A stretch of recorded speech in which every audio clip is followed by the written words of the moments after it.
Assalamualaikum warahmatullahi wabarakatuh. Saya Amelia Yulianti, NIM 40418003. Pada kesempatan kali ini saya akan mempresentasikan proposal penelitian saya yang berjudul penggunaan bentuk campur kode dan alih kode dalam kegiatan pembelajaran bahasa Indonesia di SMK Kerabat Kita Bumi Ayu.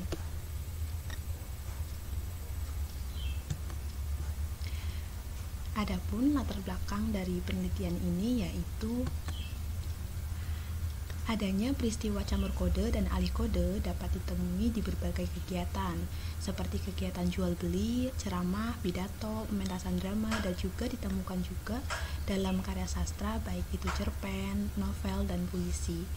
Campur kode dan alih kode juga dapat ditemukan di lingkungan pendidikan sebagaimana penelitian yang dilakukan oleh Bekti, Tandaningtyas Sundoro dan kawan-kawan pada tahun 2018 dengan judul Campur Kode Bahasa Jawa Banyumasan dalam Pembelajaran Bahasa Indonesia di Sekolah Menengah Kejuruan dalam Jurnal Retorika.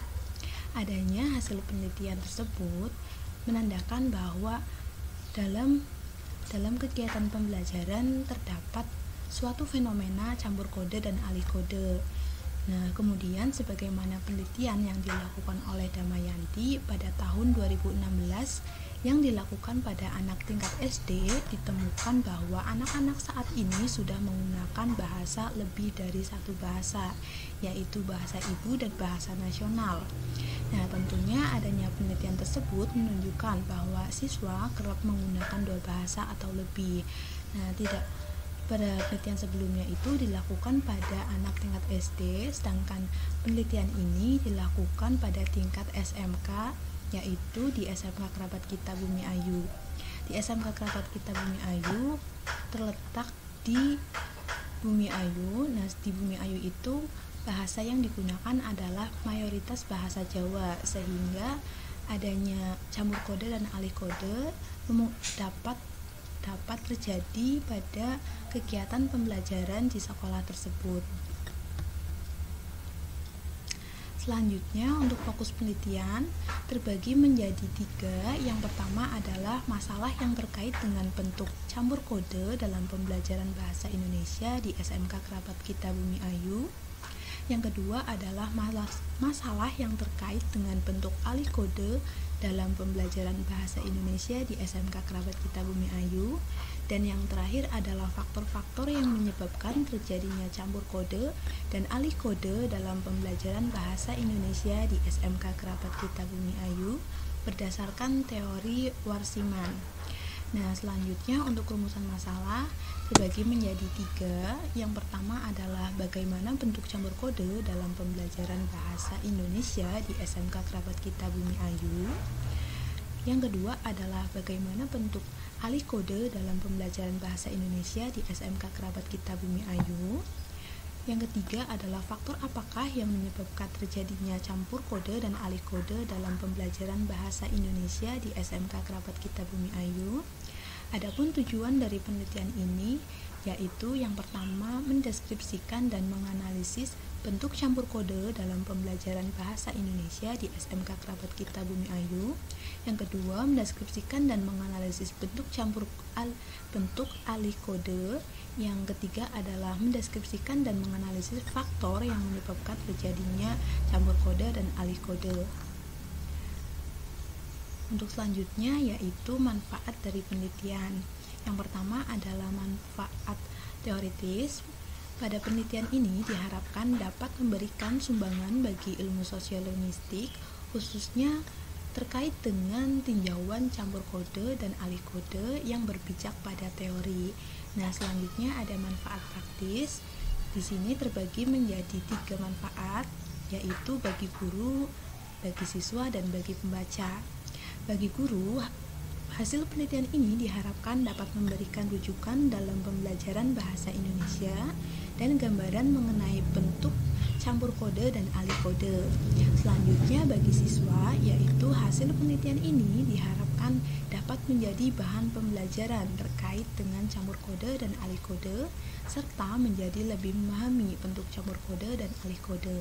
Adapun bagi pembaca, yaitu diharapkan dalam Penelitian ini dapat menambah pemahaman dan pengetahuan pembaca mengenai bidang sosial linguistik, khususnya terkait dengan campur kode dan alih kode. Selanjutnya, tinjauan pustaka. Yang pertama terkait dengan kedwibahasaan. Nah, sebelum membahas mengenai alih kode dan campur kode, tentunya induk dari campur kode dan alih kode adalah kedwibahasaan. Nah, kedwibahasaan sendiri menurut Warsiman pada tahun 2014 halaman 85 bahwa kedwibahasaan dipakai untuk konsepsi yang berkaitan tetapi berbeda, yakni kemampuan menggunakan dua bahasa dan kebiasaan memakai dua bahasa dalam pergaulan hidup sehari-hari.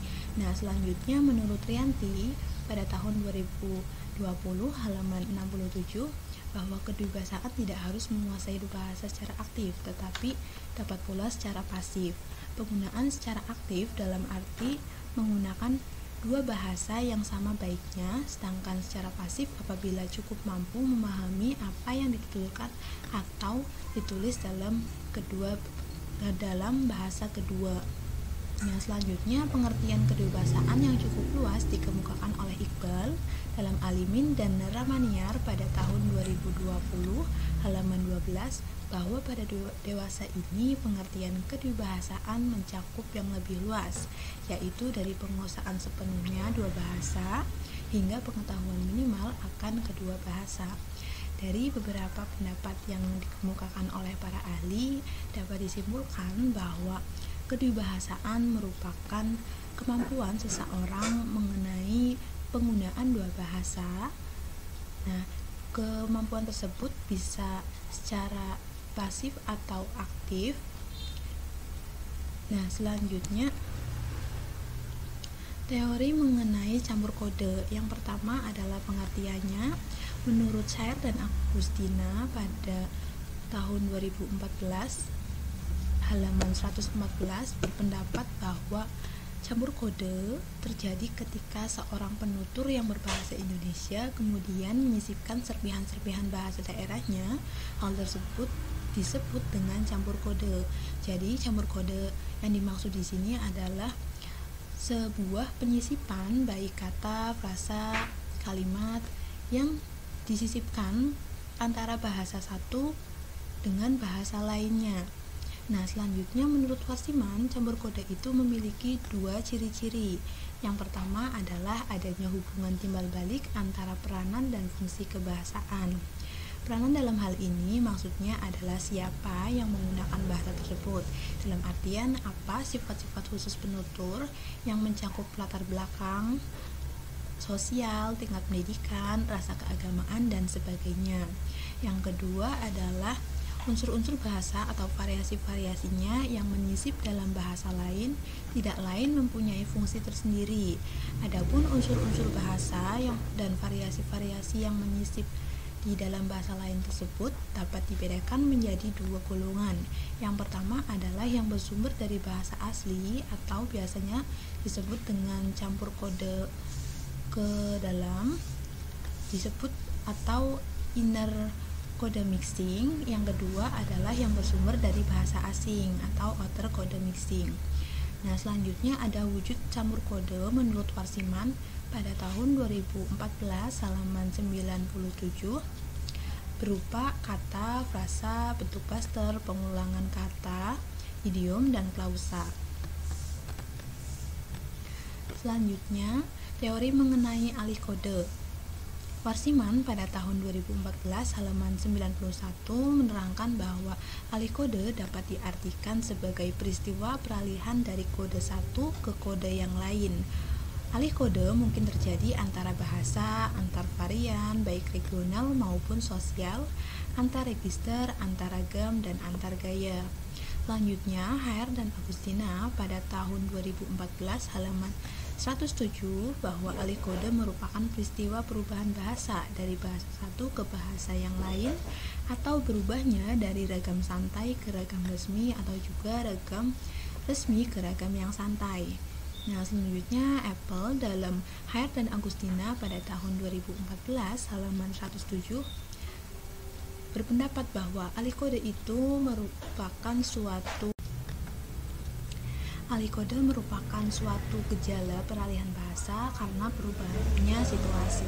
Nah, jadi dapat disimpulkan bahwa alikode merupakan sebuah peralihan antara bahasa satu ke bahasa yang lain yang dapat disebabkan oleh faktor penutur ataupun berubahnya minta tutur yang terjadi antar varian atau antar ragam bahasa. Selanjutnya yaitu faktor penyebab alikode. Menurut Fishman dalam Hair dan Agustina 2014 halaman 108 terdapat beberapa penyebab alikode. Yang pertama yaitu pembicara atau penutur, yang kedua pendengar atau lawan tutur, yang ketiga ada perubahan situasi dengan hadirnya orang ketiga, yang keempat perubahan dari formal ke informal, yang kelima perubahan topik pembicaraan. Selanjutnya mengenai pembelajaran bahasa Indonesia. Nah, definisi pembelajaran dalam hal ini, pembelajaran merupakan bantuan yang diberikan pendidik agar dapat terjadi perolehan ilmu dan pengetahuan, penguasaan kemahiran dan tabiat, serta pembentukan sikap dan kepercayaan pada peserta didik. Selanjutnya mengenai komponen pembelajaran, Saudi pada tahun 2021 halaman 13-14 menyebutkan bahwa terdapat 6 komponen yang memungkinkan terjadinya proses pendidikan atau mendidik, antara lain tujuan pendidikan, peserta didik, guru, orang tua, dan lingkungan masyarakat, interaksi induktif, interaksi edukatif, pendidik dan anak didik, dan metode pembelajaran. Selanjutnya mengenai pembelajaran bahasa Indonesia. Mata pembelajaran di SMK atau MAK terbagi menjadi 3 kelompok. Yang pertama, mata pelajaran umum kelompok A, yang kedua mata pelajaran kelompok B, dan mata pelajaran peminatan kejuruan C. Pembelajaran bahasa Indonesia merupakan salah satu pembelajaran umum kelompok A, yang artinya pembelajaran ini adalah pembelajaran yang wajib atau bersifat secara umum. Selanjutnya, penelitian relevan. Adapun beberapa penelitian yang relevan dengan penelitian ini, yang pertama yaitu penelitian yang dilakukan oleh Sundoro dan kawan-kawan pada tahun 2018 dengan judul Campur Kode Bahasa Jawa Banyumasan dalam Pembelajaran Bahasa Indonesia di Sekolah Menengah Kejuruan. Adapun persamaan dari penelitian ini yaitu variabel yang yaitu dalam hal ini variabelnya yaitu campur kode, dan perbedaannya adalah jika pada penelitian sebelumnya hanya membahas mengenai campur kode, pada penelitian yang akan saya lakukan yaitu membahas mengenai campur kode dan alikode. Selanjutnya ada kerangka berpikir. Dalam hal ini yang dilakukan pertama kali yaitu mengidentifikasi masalah, selanjutnya menyimak percakapan dalam pembelajaran bahasa Indonesia di SMK Kerabat Kita Bumi Ayu, dan selanjutnya adapun dari percakapan tersebut dapat terjadi campur kode dan alikode. Selanjutnya dianalisis mengenai wujud campur kode, wujud alikode, dan faktor penyebabnya. Selanjutnya ditarik kesimpulan. Adapun selanjutnya yaitu metode penelitian. Jenis penelitian ini yaitu penelitian deskriptif kualitatif dengan subjek penelitian yaitu guru dan siswa di SMK Kerabat Kita Bumi Ayu. Untuk objek penelitian yaitu penggunaan campur kode dan alikode dalam pembelajaran bahasa Indonesia di SMK Kerabat Kita Bumi Ayu. Latar penelitian, adapun waktu dan tempat. Untuk tempat penelitian yaitu di SMK Kerabat Kita Bumi Ayu, ruang kerja, perpustakaan, dan fleksibel. Nah, selanjutnya untuk waktu penelitian, adapun penelitian ini dilakukan sejak bulan Maret sampai dengan bulan Desember pada tahun 2021. Untuk selanjutnya yaitu teknik pengumpulan data. Teknik pengumpulan data dilakukan secara simak, bebas cakap, rekam, dan catat. Untuk instrumen pengumpulan data yaitu menggunakan gawai sebagai alat perekam, alat tulis, buku untuk mencatat percakapan, serta peneliti sendiri. Dalam hal ini, peneliti yang berperan sebagai pelaku penelitian, baik pengumpulan data, menganalisis, dan menyimpulkan hasil penelitian. Selanjutnya untuk teknik keabsahan data yaitu triangulisis data dan teknik analisis data dilakukan 3 langkah. Yang pertama ada reduksi data, yang kedua ada penyajian data, yang ketiga ada verifikasi data. Demikian yang dapat saya sampaikan. Mohon maaf apabila ada kesalahan kata. Wassalamualaikum warahmatullahi wabarakatuh.